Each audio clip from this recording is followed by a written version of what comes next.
I don't think anyone should be allowed to vote without civic duty.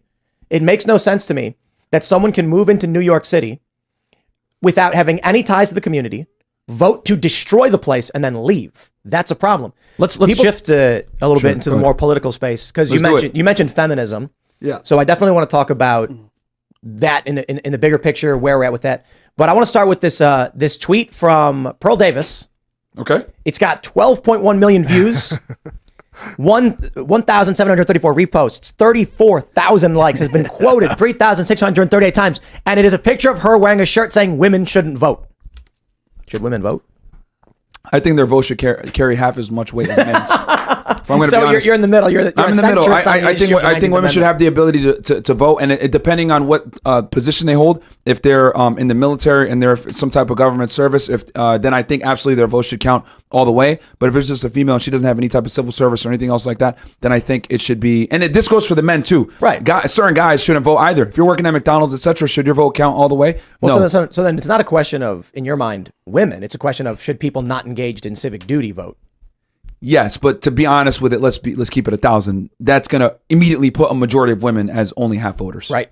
Because that's the career fields that's the career fields and life decisions that women make in general. Well, so do you want to respond to I this? I feel like I'm taking crazy pills here, but I think part of the problem is that the view, I guess our views of women are so much different, because when I think of a woman, I think of a woman who runs a household and raises children and does the most beautiful thing that you can possibly do. So I see so much inherent value in, I think, which we agree is important. Okay, but I kind of feel like what we're doing here is we've trained as men, women, we've incentivized certain behavior, and now we want to discount them because they're giving the men what they're asking for, which is OnlyFans, Instagram, ass shots.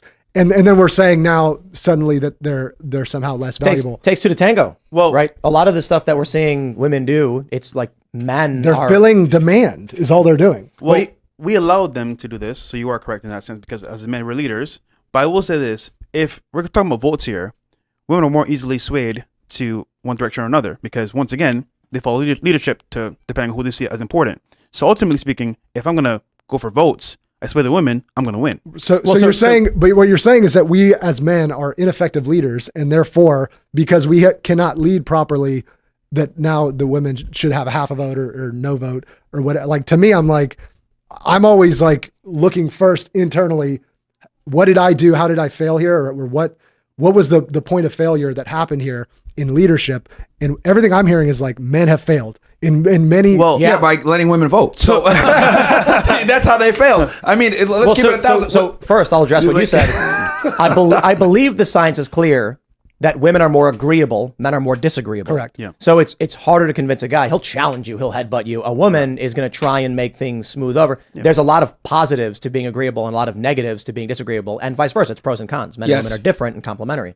Yes. Now, there's an agenda, though. Of course, we can go deeper here, get more serious. But to be real here, men were at the helm of this because, once again, we put certain policies in place, we allow things to happen, and as a result, the family is destroyed. Now, when it comes to women, obviously, they're human beings as well. Equally, we're all human beings. But to be fair, when it comes to voting and political views, they can be swayed in any direction, which means, by default, they should vote. But so look, man, let's keep it a million. Women are communitarian in general. They tend to vote Democrat. They tend to vote for, hey, let's give everybody $1 versus giving the best person $1. They don't base their values a lot of times are not aligned with meritocracy. They want everyone to benefit, which is cool, I guess, if you like communism. But if you're a capitalistic guy, you want the best to succeed. And unfortunately, a lot of the times, women don't believe in meritocracy. They believe in communitarianism. In general, not all, but most. We'll go back to some of the common points brought up from suffrage. Yeah. So this is typically, I feel like it's typically not talked about that there were a lot of women who opposed women's suffrage because initially it was tied to civic duty. Yes. Men who were voting had to be on the fire brigade. You had to, you could be drafted. You could go and die. And so with that, the idea is like, if we can force you to go fight and die, you get a say in a vote as to who decides. Absolutely. Women can't be forced to go off and fight and die, so they should not have a say in these matters. That's a big part of the reason why I say they should get 50% is because women don't have to join the selective service. I can't tell you how many times we've done the podcast. That's an argument for not voting at all. Yeah. Do you even know? That's what I'm saying. That's why a lot of them should be limited. I ask women all the time, do you even know what the selective service is? Most of them don't even know it. So what ends up happening is, and I have only a cursory knowledge of this, correct me if I'm wrong for those that are listening, feel free. I don't think I'm completely right on this. What I read was that a compromise was made. Women were not going to get suffrage because they were like, we don't want to go to war and we don't want a fire brigade. We want the men to do those things. Please leave us alone. Yep. And so that caused a point of contention where it wasn't going to move forward until finally the men who were running the show in Congress and stuff and relented and said, okay, women can vote and no civic duty. And everyone said, okay, we agree to that. Yeah. That doesn't make any sense to me. So where we're at now is we're in a completely different world. I do think women should be allowed to vote. However, I don't think anyone should be allowed to vote without civic duty. It makes no sense to me that someone can move into New York City without having any ties to the community, vote to destroy the place, and then leave. That's a problem. People, typically Democrats talk about how evil it was that only landowners were allowed to vote back then, but they're ignoring the context of history in that there were no ID cards.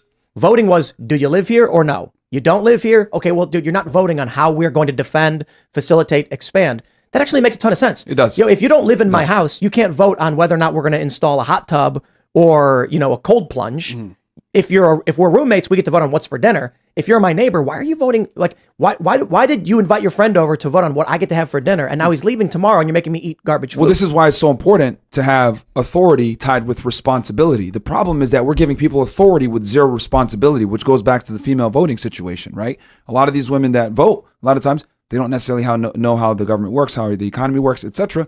And they're over here making very serious decisions and putting people like Sleepy Joe in office who don't necessarily deserve to be there. And when you look at the maps, the voting maps, it's a fact. Women, if they do the map, if only women voted, whole country except for like one state is blue. If only men voted, whole country is red except for like one state. I am not saying that means women should not have their vote. I'm saying nobody should just be granted the right to vote in any capacity without some responsibility tied to it. There's got to be checks and balances. I agree. So you got to have some responsibility. IQ test. You pass it, you can vote. No, well, because that's subjective.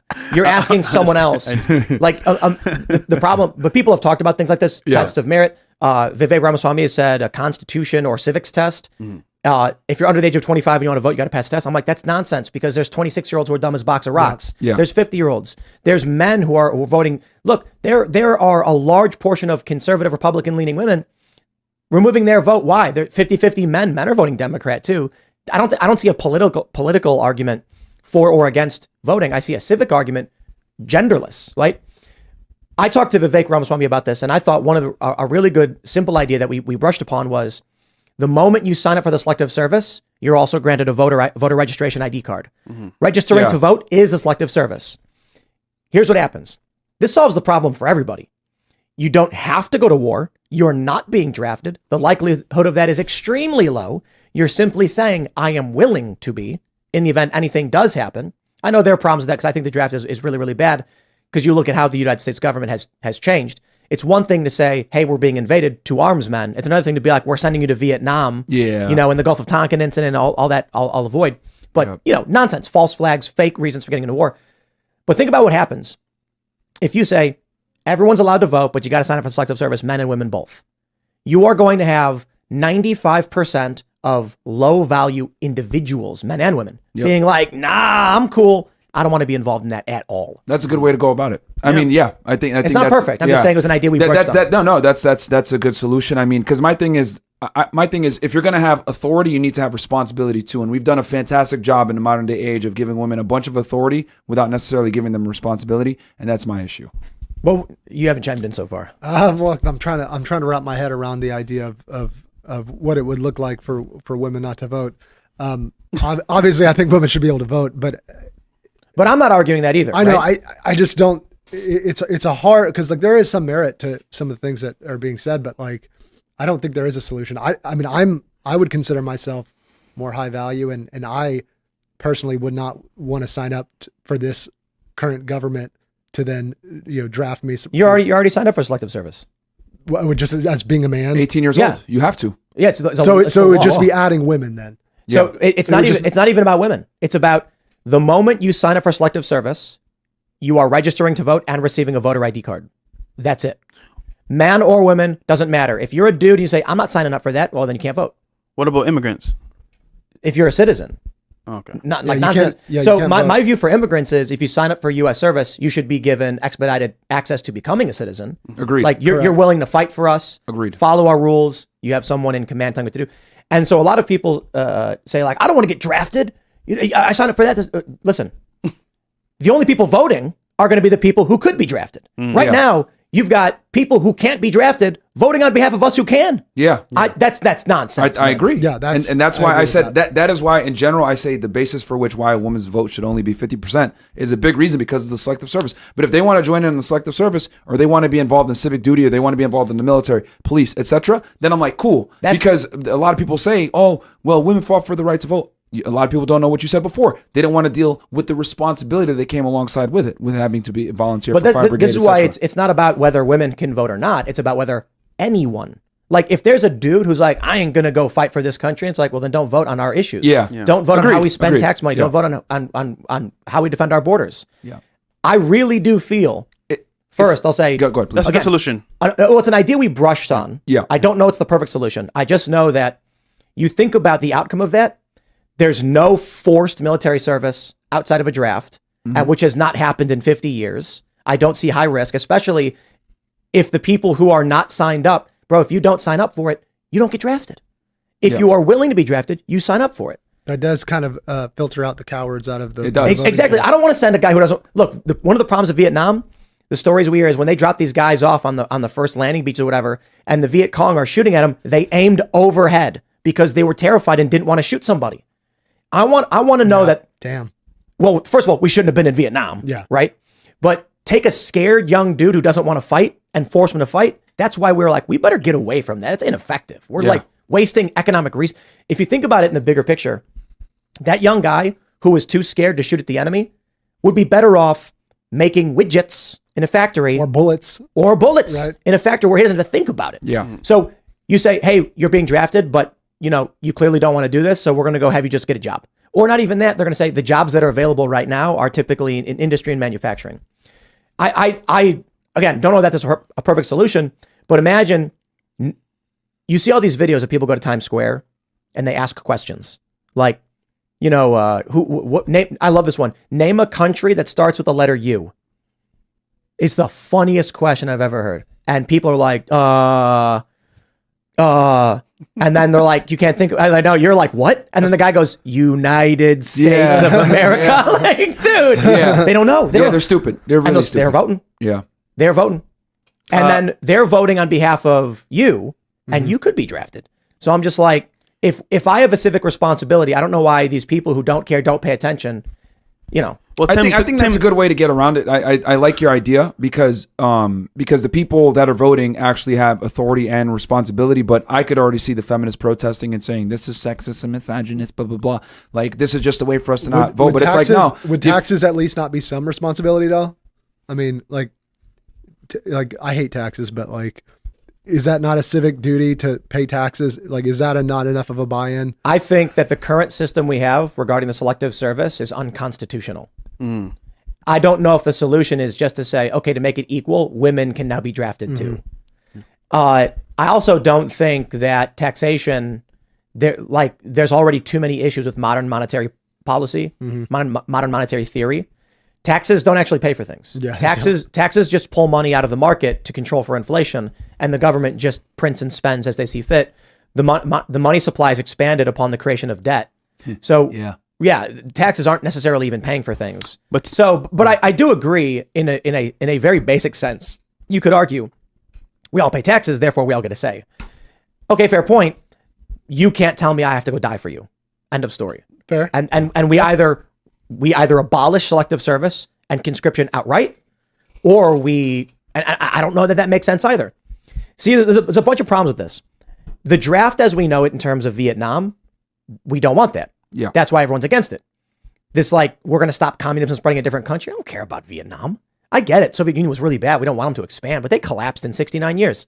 However, if China lands a bunch of boats on the beaches of, I don't know, San Pedro or something, the major port. Well, they're in Cuba right now. Right, but it's not U.S. territory. Yeah. If they actually invade our territory, we're in the tri-state, West Virginia, Maryland, D.C. area. If a bunch of boats started crashing into D.C., I'd be like, tell me what I can do to help. Yeah. I'm not a fighter. I don't think it's effective to hand me a weapon. If they come invading my homeland, tell me who is running the defenses and I will do what I can to help. No question. That's what conscription was in the beginning. Yeah. You're a guy working on a farm. They run up to you and say, we're being raided and attacked. They throw you a musket and say, let's go. Well, that's why the Second Amendment was a thing, to quickly arm a militia. Right. For them. Nowadays, since the last draft, it was basically like, we're not going to tell you why. We false flagged our way to justify the war to trick the American people into thinking it's necessary. And now we're going to force you to go fight. That's BS. Yeah. Yeah. Because of that, we have to have a system in which you can't vote someone to go do that. I agree. And you look at what's happening with Joe Biden, and this gets a little political. It is a fact that women overwhelmingly vote Democrat. Yes. They also can't be drafted. They voted for a political party that is supporting war in Europe, which could lead to World War III. Men did too, but women skew in that direction. And they're not responsible for the war in the Senate. Yeah. So now we've got Joe Biden calling in the ready reserves and the select reserves. This is nuts. They called in people who have completed their contracts in the Army. Mm-hmm. These are for those that don't understand, and I'm not an expert on this. I know many of you may be veterans and may understand it better. There are people who are like reservists, and we all know what that is. Yeah. They sign up, weekend warriors, whatever you want to call them, and they've been called in. Now you've got people who did their 4 years, they got out, honorable, administrative, whatever kind of discharge, and now they're being called back because there's an extension on their contract for, I think that's called ready reserves. Yeah. We are getting dangerously close. Yes. To them, and they're sending these people to Europe for war. I know we're going to get heavily political here. We would not be there funding this if Donald Trump was president. Thank you. I agree. And I'm not to say that anybody who doesn't like Trump, by all means, don't like him. But it is a fact. Republicans are split on the issue of war in Eastern Europe, whether you agree with it or not, and Democrats wholeheartedly are for it. There's an issue there that people like Joe Biden and Nancy Pelosi and Chuck Schumer and Democrats are arguing for the expansion of a conflict in a country 8,000 or some odd miles away that could ultimately result in me being forced to go fight. I mean, I'm 37, so I'd be later on in the draft if it ever got to that.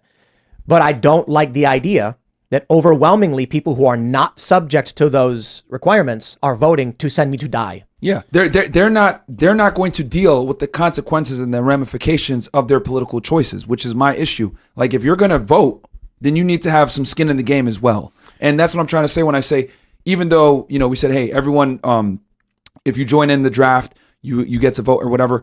You know, I could already see the feminists lobbying. Well, this is sexism, blah, blah, blah, because women are not going to be more prone to go to war. We should still be able to vote. And I'm like, well, I know for a fact by implementing that's disproportionately going to put most women in a situation where they won't be able to vote. I'm sorry, they're going to get mad and they're going to complain. But my thing is that, well, hey, maybe that's good because you keep out the people that don't care about this country. You keep out the people that aren't patriots, etc. And honestly, if you don't care about this country, you shouldn't be voting in the first place. I know this might sound personal by and large, but like, we have a podcast. We do dating shows after hours with girls. Yeah. We ask a common question to the girls. Name 3 countries. They can't even do that, bro.